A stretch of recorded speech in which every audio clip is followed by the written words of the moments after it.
하나님께서 주의 백성을 은혜로 택하신다 하는 말씀.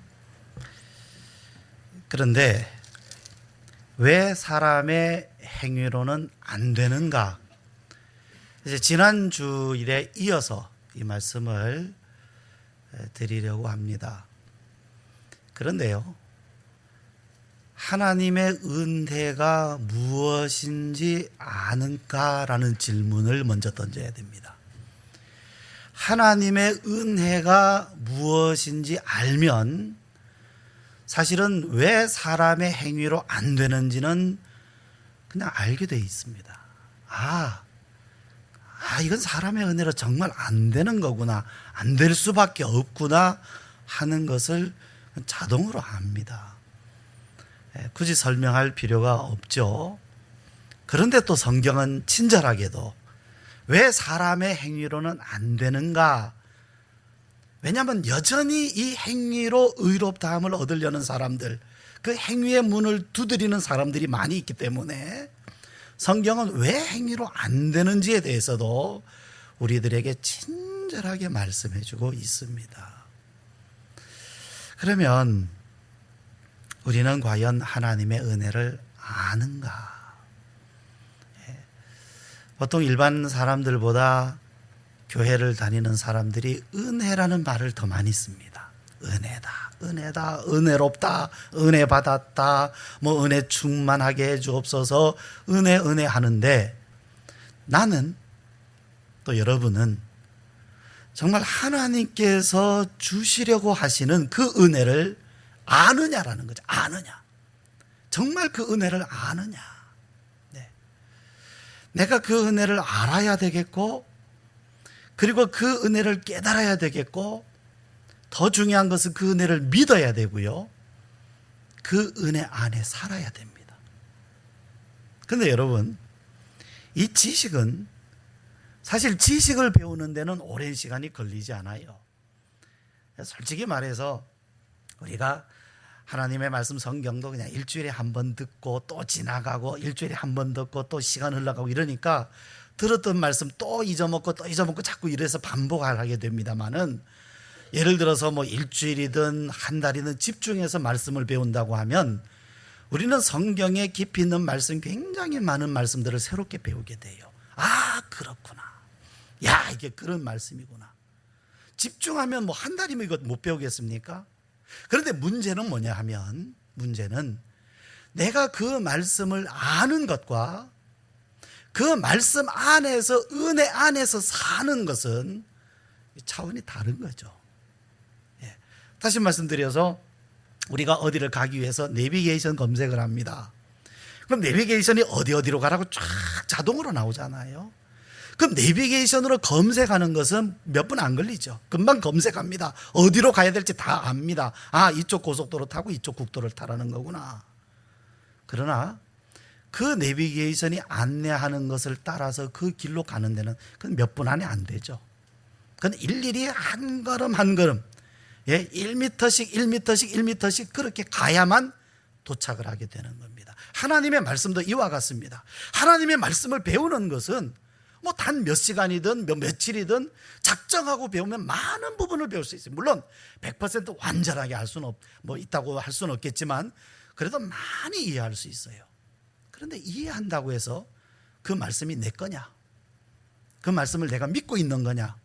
더 나아가서 그 말씀으로 내가 살고 있느냐? 그건 다른 차원에 가야 돼요. 그래서 말씀을 듣고 지키는 자가 복이 있다, 성경은 말씀하는 겁니다. 그래서 이 하나님의 은혜를 아느냐라는 거죠.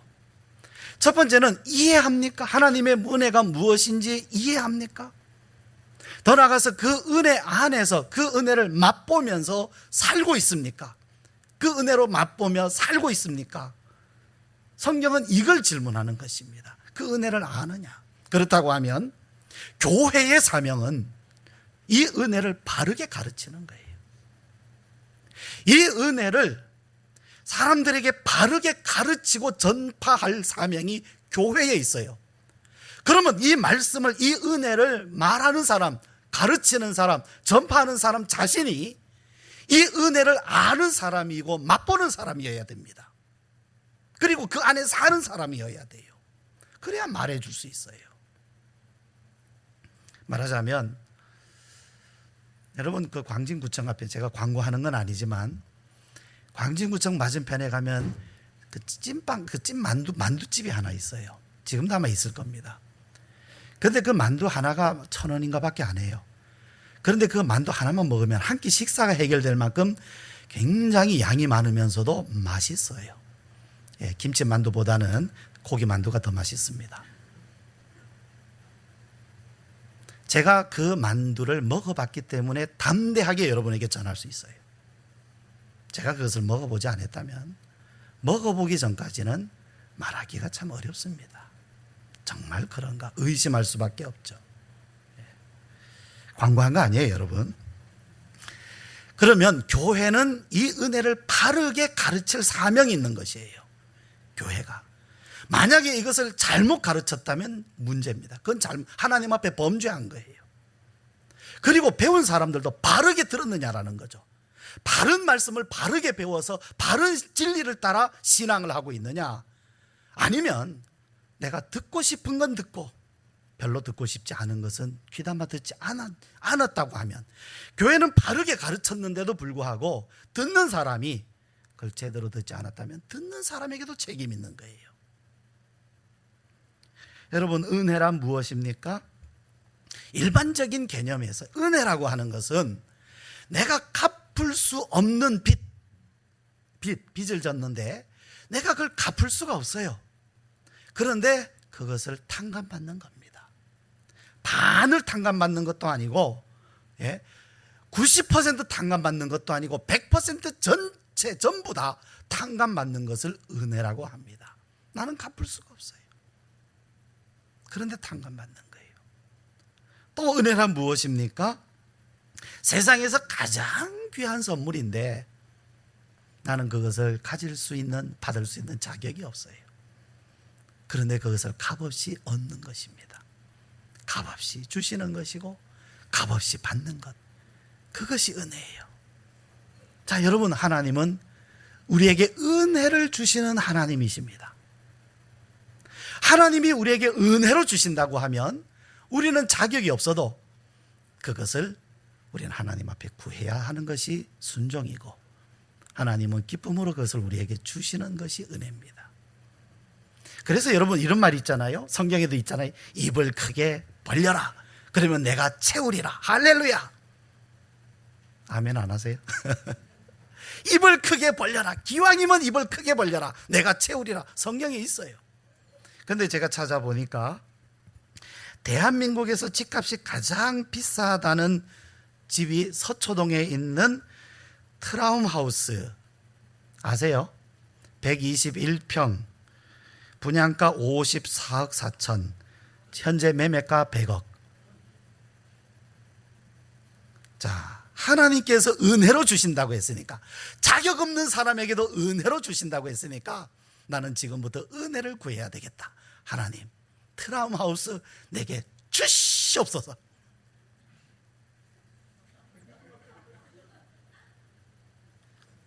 왜 웃으시는지요? 솔직히 여러분 자신이 이런 메시지를 듣고 아멘 한 적 없으세요? 제가 100억 그러니까 아이고 그건 너무 세지, 나는 1억짜리밖에 안 구했어요, 뭐 이런 분 안 계세요? 아멘 했잖아요. 솔직히 있죠. 하나님 앞에 은혜로 주시니까 은혜를 구합시다.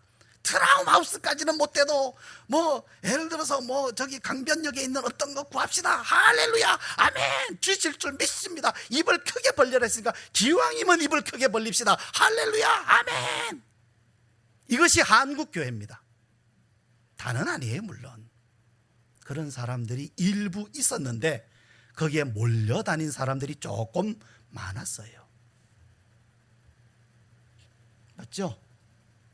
제가 한 말이 없는 이야기 하진 않았을 겁니다. 그것을 은혜라고 구했던 거예요. 그것을 은혜라고 말했고 그것을 은혜라고 구했던 겁니다. 아멘 했던 겁니다. 그런데요, 하나님은 그 집을 100억짜리 집을 주시려고 예수님 십자가 달리신 것 아닙니다. 차라리 100억짜리 집을 얻고 싶으시면 100억짜리만큼 노력을 하세요. 일을 하시든지 투자를 하시든지 그게 정당한 겁니다. 우리 사람이 육신을 입은 사람이 마땅히 해야 될 책임이 있어요. 하나님께서는 우리 사람에게 마땅히 육신의 사람으로서 해야 할 책임을 주셨어요. 아버지는 아버지로서, 어머니는 어머니로서, 일하는 사람은 일하는 사람으로서, 학생은 학생으로서 마땅히 해야 할 일이 있어요. 그 일을 해야 돼요. 그 성경에 보면 일하지 않은 자는 먹지도 말라 그랬습니다. 일하지 않아도 다 은혜니까 다 먹여주실 줄 믿습니다. 안 그랬어요? 일하지 않는 자 먹지도 말아라. 당연히 일하는 것은 책임입니다. 이 땅을 사는 동안에 마땅히 해야 할 책임이에요. 그리고 하나님께서는 그 사람에게 분복대로, 하나님께서는 부자는 부자대로, 가난한 사람은 가난한 사람대로 다 그렇게 인도하십니다. 그런데요, 하나님의 은혜가 아니면 안 되는 것이 있어요. 그게 뭡니까? 우리가 하나님의 자녀가 되는 것, 하나님의 백성이 되는 것, 하나님의 택하심을 입는 것, 하나님을 만나는 것, 구원받는 것, 죄사함 받는 것, 거듭나는 것, 성령을 받는 것, 하나님의 나라에 들어가는 것, 영생을 얻는 것, 이것은 사람의 행위로 절대로 할 수 없는 일입니다. 그러니까 우리가 사람이 육신으로 사는 동안에 마땅히 해야 할 책임, 물론 내가 병이 들었어요. 약도 먹었습니다. 병원 가서 진료받고 치료도 받았습니다. 그런데도 이 병이 낫지를 않습니다. 하나님, 나 불쌍히 여겨주세요. 병을 고쳐주세요. 하나님께서 나를 불쌍히 여기셔서 병을 고쳐주십니다. 내가 먹을 것이 없습니다. 하나님, 내가 먹을 것이 없습니다. 내가 열심히 일했지만 내 형편이 이렇습니다. 도와주세요. 그래서 하나님께서 나를 불쌍히 여기셔서 먹을 것 주시고 필요를 채워주십니다.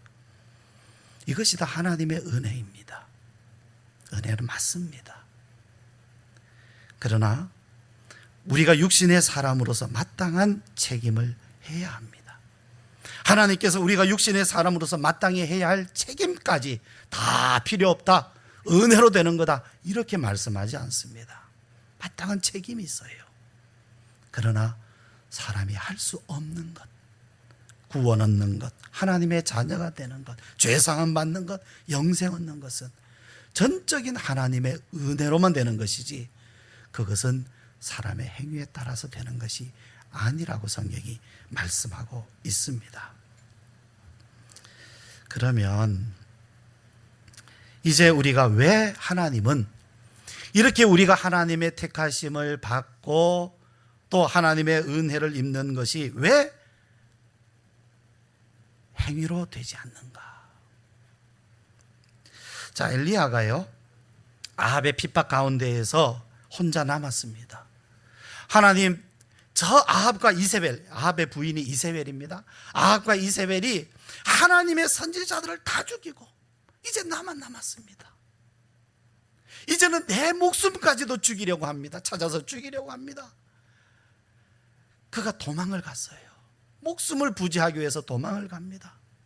로뎀 나무 아래에서 누웠습니다. 누워서 하나님 앞에 호소합니다. 차라리 하나님, 내 목숨 거두어 주십시오. 차라리 하나님, 내 목숨을 거두어 주십시오. 내가 너무 괴롭습니다. 너무 고통스럽습니다. 이 땅에 이제 다 죽고 또 다 변질되고 다 우상 숭배에 빠지고 이제는 나 하나밖에 남질 않았습니다. 그때 하나님께서 엘리야에게 주신 말씀이, 내가 나를 위하여 바알에게 무릎 꿇지 아니한 7,000명을 남겨두었다. 말씀을 주목하게 보는 것이 내가 나를 위하여. 하나님은 절대적으로 하나님의 주권으로 하신다라는 거죠. 이 일을 누구를 위해서, 이 7,000명을 택하시는 것을 누구를 위해서 하느냐 하면 하나님 자신을 위해서 하신다. 그리고 그들을 택하셨고 그들은 바알에게 무릎 꿇지 않았다. 하나님은 말씀해 주셨습니다. 여기에 대해서 바울은 뭐라고 말씀합니까? 그들이 택함을 받은 것은 은혜로 된 것이다. 자, 이제 4절 말씀 보시죠. 다시 한번 보십니다. 그에게 하신 대답이 무엇이냐? 내가 나를 위하여 바알에게 무릎을 꿇지 아니한 사람 7,000명을 남겨두었다 하셨으니. 5절 같이 읽죠. 시작. 그런즉 이와 같이 지금도 은혜로 택하심을 따라 남은 자가 있느니라. 행위로 되지 않고 은혜로 됐다. 6절 말씀 제가 읽을게요. 만일 은혜로 된 것이면 행위로 말미암지 않음이니 그렇지 않으면 은혜가 은혜되지 못하느니라. 자, 이것이 하나님의 말씀이고 성경 말씀입니다. 하나님의 택하심은 뭐로 말미암지 않고 행위로 말미암지 않고 뭘로 된다? 은혜로 된 것이다. 그러면 하나님 편에서 은혜로 택하신단 말입니다. 그런데 그 앞에 자기 행위를 하나님 앞에 세우려고 한다면 누구 뜻을 거스리는 겁니까? 하나님의 뜻을 거스리는 거예요. 만약에 마치 자기가 자기 행위 때문에 택하심 받은 것처럼 자랑한다면 누구를 욕되게 하는 겁니까? 하나님을 욕되게 하는 거예요. 하나님을 망령되이 이끌고 하나님의 은혜를 가볍게 여기는 결과, 만홀히 여긴다 그러죠. 가볍게 여기는 그런 결과가 됩니다. 그런데 왜 그러면 사람의 행위로 말미암지 않을까요? 이유는 간단합니다. 사람의 행위는 하나님 앞에 완전하지 않기 때문이에요. 자, 우리는 이 사실을 인정해야 됩니다. 사람의 행위가 완전하다면 얼마든지 하나님은 행위를 따라 사람을 택하시고 의롭다 하실 수 있어요. 그런데 사람의 행위가 완전하지 않아요. 무슨 얘기입니까? 사람은 선한 일을 하면서도 악한 생각을 해요. 아무리 악한 사람이라도요, 선한 생각합니다. 도둑놈도 도둑질을 하면서도 자기 자식은 도둑질 안 배웠으면 해요. 자기 자식을 위해서는 자신이 희생하고 자신이 양보하고 그래서 자식을 위해서 살아요. 그러니까 아무리 악한 사람이라고 해도 선한 마음이 들어있고 아무리 선한 사람이라고 해도 그 마음속에는 악한 생각이 전혀 없지 않아요.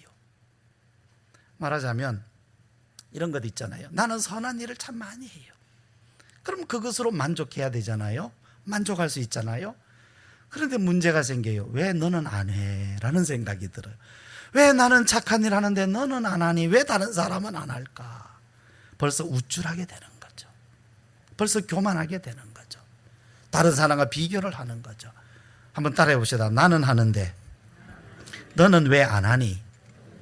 그렇잖아요. 나는 이렇게 기도 열심히 하는데 너는 왜 안 해? 나는 이렇게 성경 열심히 읽는데 너는 왜 안 해? 벌써 다른 사람들 앞에 자신을 우쭐하는 거예요. 그런 생각이 들지 말아야 되는데, 그러니까 선한 생각을 하면서도 그 가운데는 교만한 생각, 죄된 생각을 해요. 내가 하나님의 은혜로 말미암아 은혜를 입었으면 전적으로 하나님께만 영광 돌려야 됐는데, 나는 이렇게 은혜 받았는데 왜 저 사람은 은혜도 못 받고, 나는 신앙이 이만큼 컸는데 에이구 쟤는 이제 어린아이 신앙이네. 벌써 뭐예요? 하나님께로부터 받은 은혜를 가지고 자기 자랑을 삼고 자기가 교만하고 자기가 영광 받으려고 하고. 그런데 이런 연약함을 누구도 가졌느냐 하면, 여러분이 그런 생각 가졌다고 해서 너무 좌절하지 마세요. 왜냐하면 사도 바울도 그 생각을 가졌으니까 말이죠. 하나님께서 사도 바울에게 가시를 주셨는데 그 가시를 왜 주셨느냐 하면 너무 은혜를 많이 받아서 어떻게 될까 봐? 자고하게 될까 봐. 사도 바울도 그런 연약함을 가지고 있었어요. 완전하지 못했어요. 받은 바 은혜를 가지고 전적으로 하나님께 영광을 돌리는 것이 아니라 자고하는 마음이 든단 말입니다. 자만하고 비교하고, 그래서 교만하고, 그래서 다른 사람을 업신여기고 멸시하고, 이것이 사도 바울에게조차 있었어요. 하물며 우리들이겠습니까? 그래서 사람은요, 사도 바울 자신도 나는 완전하지 않다. 그러면 이렇게 완전하지 않은 사람의 행위를 가지고 하나님께서 그를 택하신다고 하면, 그 하나님의 택하심이라고 하는 것은 온갖 문제투성이가 될 수밖에 없어요. 그리고 하나님의 택하심 안에서도 뭐가 생깁니까? 서로 기재기, 서로 자기 자랑을 하는 거예요. 나는 이래서 택함 받았는데, 그것 갖고 택함 받았어, 나는 이래서 택함 받았거든 하면서 서로 그 위에서도 높고 낮음이 생기는 거예요. 누구는 더 위대하고 누구는 덜 위대하고, 나는 이래서 택함 받았는데 나는 저래서 택함 나는 같은 택함 받아도 나하고는 비교가 안 되지, 나하고는 수준이 다르지, 그렇게 돼버리는 겁니다. 문제가 많아요. 그런데 보세요, 하나님께서 사람의 행위로 하지 않고 오직 은혜로 했기 때문에 사람의 행위는 상관없어요. 그래서 성경이 뭐라고 말씀합니까? 사람의 행위로 말미암지 않고 은혜로 말미암았기 때문에 뭐가 없다? 그 안에서는 뭐가 없다 그래요? 차별이 없다. 따라해 봅시다. 차별이 없다. 차별하는 건 누구 죄예요? 하나님은 차별하지 않으세요. 왜? 은혜로 택하셨기 때문에. 그런데 차별한다면 누구 죄입니까? 차별하는 사람의 죄입니다. 내가 다른 사람 차별하면서 내가 우쭐하고 내가 높은 줄 알죠? 벌써 그 자체가 하나님 앞에 범죄하는 것입니다. 차별이 없어요, 하나님께는. 그런데 우리는 차별하잖아요. 이미 우리는 범죄자입니다. 이미 우리는 범죄자들이에요. 자, 우리가 로마서 3장 19절에서 20절에 있는 이 바울의 선언을 우리는 잊어서는 안 되겠죠. 로마서, 우리 같은 로마서니까 한번 잠깐 찾아보실까요? 로마서 3장 19절에서 20절.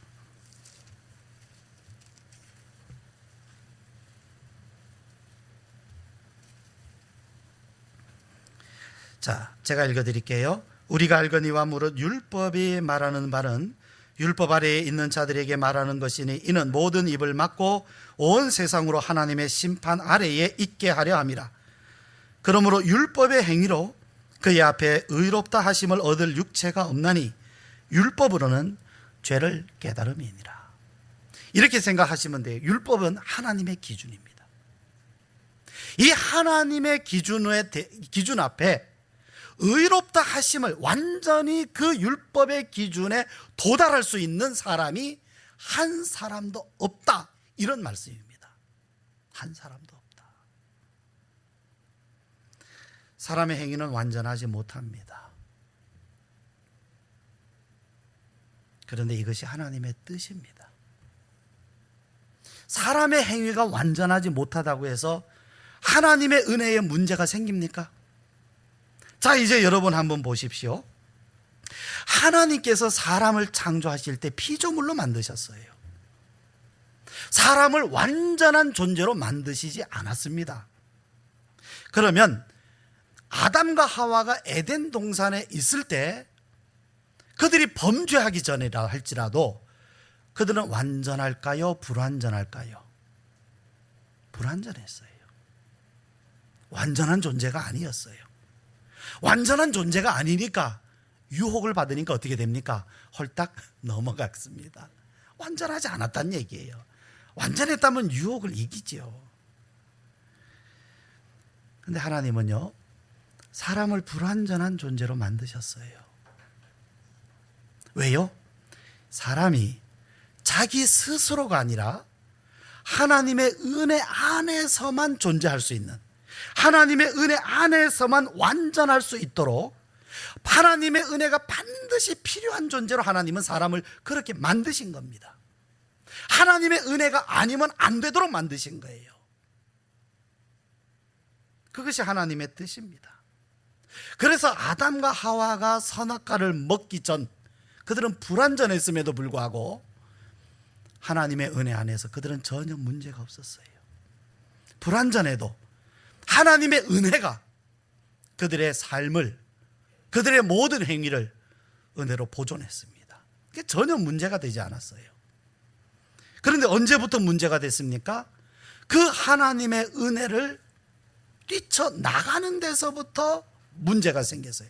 나는 더 이상 하나님의 은혜로 살지 않고 내 스스로의 힘으로 살아보겠습니다. 내가 하나님같이 되어보고 싶습니다 하고 하나님의 은혜를 뛰쳐나가는 순간부터 사람은 스스로 이제 모든 짐을 걸머쥐고 자기 행위에 대한 책임을 지며 살게 되었던 것입니다. 누가요? 불완전한 인간이. 그때부터 사람에게 비극이 찾아오기 시작한 겁니다. 하나님의 은혜를 벗어나면서부터, 그 하나님의 은혜를 벗어나면서부터 지금까지도 우리 사람의 본성이 뭡니까? 끊임없이 하나님의 은혜를 벗어나려고 해요. 나는 하나님의 은혜 없이도 살고 싶다는 거죠. 살 수 있다라는 거죠. 그래서요, 세상은요, 하나님의 은혜에 의지하지 말고 너 스스로 네 운명을 개척하며 살아라, 이 말을 좋아해요. 왜 하나님을 의지하느냐? 왜? 네 스스로 이겨나가지. 너는 할 수 있어. 너는 할 수 있어. 여러분, 세상에 가장 거짓말 중에 하나, 큰 거짓말 중에 하나가 뭔지 아십니까? 사람은 생각하는 대로 된다, 마음 먹은 대로 된다는 말입니다. 사람도 능력이 있기 때문에 어느 정도까지는 마음 먹어야 마음 먹은 대로 됩니다. 근데 그 말에 속습니다. 희망을 가져라, 마음 먹어라, 마음 먹은 대로 되라. 아닙니다. 한계가 있어요. 이 율법의 선을 밟고 뛰어넘어간 순간부터 사람은 하나님의 은혜에서 멀어지고 행위에 따른 책임을 스스로 지게 되었습니다. 에덴 동산 안에 또 무슨 나무가 있었죠? 선악을 알게 하는 나무 말고 생명나무가 있었어요. 아담이 범죄한 후 하나님께서는 이 아담과 하와가 생명나무 열매를 따먹지 못하도록 화염검으로 그것을 가로막으셨어요. 왜 그러셨을까요? 이제 답이 나옵니다. 아니, 선악과를 따먹어서 이제 범죄했으면 얼른 생명나무 과일을 따먹어서 영생하면 되잖아요. 근데 성경을 읽어보면 저들이 영생할까 하노라 하고 생명나무 열매를 따먹지 못하도록 거기에서 쫓아내셨어요. 그리고 거기를 뭘로? 화염검으로 가로막으셨어요. 왜 그렇게 하셨을까요? 이유는 간단합니다. 사람의 행위로 그것을 따먹지 못하게 하신 거예요. 사람이 자기 행위로 생명나무의 열매를 따먹지 못하도록, 사람이 자기 행위로 영생 얻지 못하도록 하나님은 화염검으로 그것을 가로막으신 겁니다. 사람이 행위로 승리하지 못하게, 영생 얻지 못하게 하신 것입니다. 이것이 하나님의 뜻입니다. 만약에 여러분, 사람이 범죄했는데 그 생명나무 열매를 자기 행위로 따먹고 영생을 얻는다면 어떻게 되겠습니까? 그 생명나무의 거룩함이 무너질 수밖에 없어요. 무너지게 되는 겁니다. 하나님은 그런 영생을 사람에게 주시지 않으세요. 오직 완전한 하나님의 은혜로서만 우리에게 영생을 주시는 것입니다.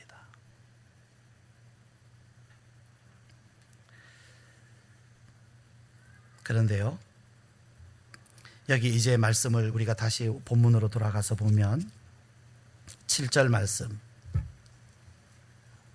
그런즉 어떠하냐? 이스라엘이 구하는 그것을 얻지 못하고 오직 택하심을 입은 자가 얻었고 그 남은 자들은 우둔하여졌느니라. 누가요?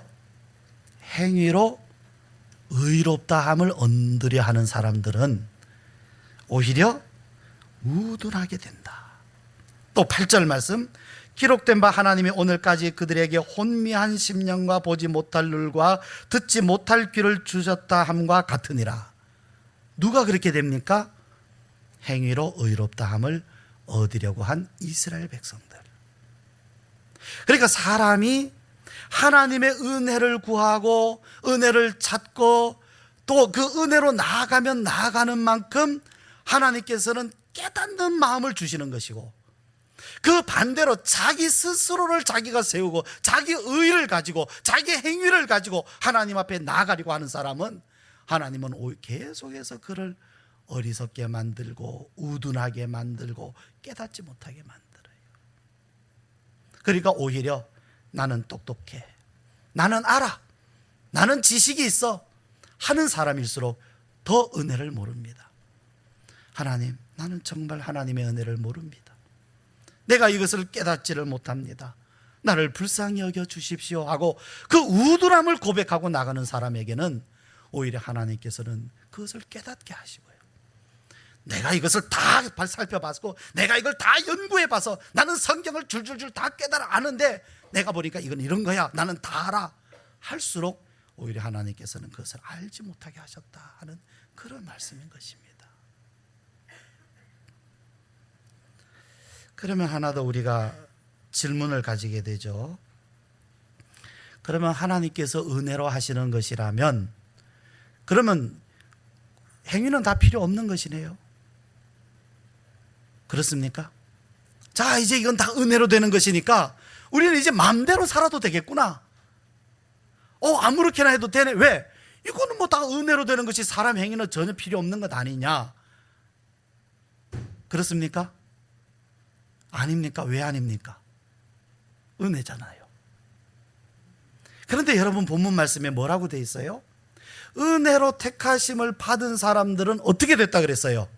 바알에게 무릎 꿇거나 말거나 상관없어지더라. 어떻게 됐습니까? 바알에게 무릎 꿇지 않더라는 겁니다. 하나님의 은혜로 택하심을 받은 사람들은 바알에게 무릎을 꿇지 않더라는 겁니다. 바알에게 무릎을 꿇지 않아서 택하셨다는 것이 아니라 하나님께서 그들을 은혜로 택하셨 그 사람들은 바알에게 무릎을 꿇지 않더라는 거예요. 그들의 행위를 은혜가 보장하더라는 것입니다. 그들의 행위를 하나님의 은혜가 주장하더라는 것입니다. 하나님의 은혜는 단지 택하는 것으로 끝나는 것이 아니라 그 택함 받은 사람의 무엇까지, 행위까지 은혜로 주장하신다는 말씀입니다. 그래서 이 7,000명의 사람들은 바알에게 무릎 꿇지 않았어요. 바알에게 무릎 꿇지 않은 그들의 삶까지도 하나님의 은혜로 주어졌다는 얘기입니다. 행위가 하나님의 은혜를 주장하지 않습니다. 행위가 하나님의 택하심을 결정하지 않습니다. 그러나 하나님의 은혜와 하나님의 택하심이 그 사람의 삶뿐 아니라 그 사람의 행위까지도 주장을 합니다. 그래서 그들은 바알에게 무릎 꿇지 않았다는 말씀입니다. 그런데요, 여러분, 이제 우리가 은혜를 이야기하면 반드시 여기서 한 가지 더 이야기해야 될 것이 있어요. 누가 이 은혜를 그러면 받을 수 있습니까? 라는 질문을 다시 하게 돼요. 하나님은 누구를 택하신다는 겁니까? 그러면 내가 과연 하나님이 나를 택하셨다면 나에게도 그렇게 해주실 것 아니겠습니까? 그러면 내가 어떻게 해야 그 은혜를 받을 수 있습니까? 라는 질문을 다시 던지지 않을 수가 없어요. 여기에서 이제 한 가지 주제가 나와야 됩니다. 그것은 믿음입니다. 믿음. 여러분, 우리가 교회가 이렇다 저렇다 이런 얘기를 하려면 기준이 있어야 돼요. 영적인 기준과 현상적인 기준과 윤리적인 기준이 있다 그랬죠. 그런데 대부분 많은 사람들은 우리가 알다시피 현상적인 판단과 윤리적인 판단에서 이야기해요. 뭐 교회가 이러니 또 교회가 뭐 줄어드느니 이런 얘기합니다. 그런데 우리가 가져야 될 기준은 영적인 기준, 판단 기준을 가져야 돼요. 이것을 분별해야 됩니다. 그렇다고 하면요, 그 영적인 기준은 성경이 말씀하는 겁니다. 우리가 교회가 뭐 한국 교회가 쇠퇴한다, 뭐 도덕적으로 문제가 있다 그러지만 정말 한국 교회가 잃어버린 게 뭐냐라는 거죠. 그것은 은혜에 대한 것입니다. 과연 은혜를, 정말로 하나님의 은혜를 바르게 이야기하고 바르게 가르치고 바르게 배웠느냐는 거죠. 정말로 하나님의 은혜를 아느냐, 정말로 한국교회는 하나님의 은혜를 아느냐는 겁니다. 은혜라는 말은 많이 했지만 정말 하나님의 은혜를 알고 그 은혜를 구했느냐는 것이죠. 엉뚱한 은혜, 뭐 트라움 하우스, 뭐 몇 평짜리 집을 주시고 뭐 이런 이야기, 그런 은혜에 대한 이야기들은 수없이 많이 이야기했으면서도 정말 우리가 들어야 되고 믿어야 되고 깨달아야 되고 우리가 거해야 할 그 은혜에 대해서 바르게 가르치고 우리는 배웠느냐를 생각하지 않을 수가 없는 것이지요. 솔직히 굉장히 두렵습니다. 이 말씀을 전하는 저 자신도 사실은 두려울 수밖에 없습니다. 오히려 더 중요한 말씀이기 때문에 더 두려울 수밖에 없는 것입니다.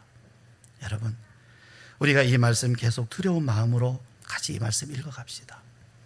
우리가 단지 현상이나 윤리적인 것을 가지고 이러쿵저러쿵 하기 전에 먼저 우리 자신들이 이 말씀을 두려움으로 받지 않으면 안 될 것입니다. 그러나 정말 귀한 말씀 아닙니까? 우리에게 너무 중요한 말씀 아닙니까? 이것이 아니라면 교회에서 뭘 가르치겠습니까? 우리가 이것에 대해서 듣는 것이 아니라면 교회 왜 다니겠습니까? 우리 계속해서 우리가 오늘 함께 나눈 이 말씀보다 분명히 하나님의 더 깊은 은혜가 있어요. 그 은혜를 알기까지, 야, 정말 하나님의 은혜가 이런 것이구나, 정말로 하나님의 은혜가 이것이구나, 정말로 그 앞에서 나 자신이 한없이 낮아지면서 오직 하나님 은혜뿐입니다, 은혜뿐입니다, 그런 노래와 찬양과 감사가 우리 마음속에서부터 자발적으로 흘러나올 때까지 우리 계속해서 이 은혜를 찾고 구하면서 함께 가기를 원합니다. 우리 함께 기도드리십시다.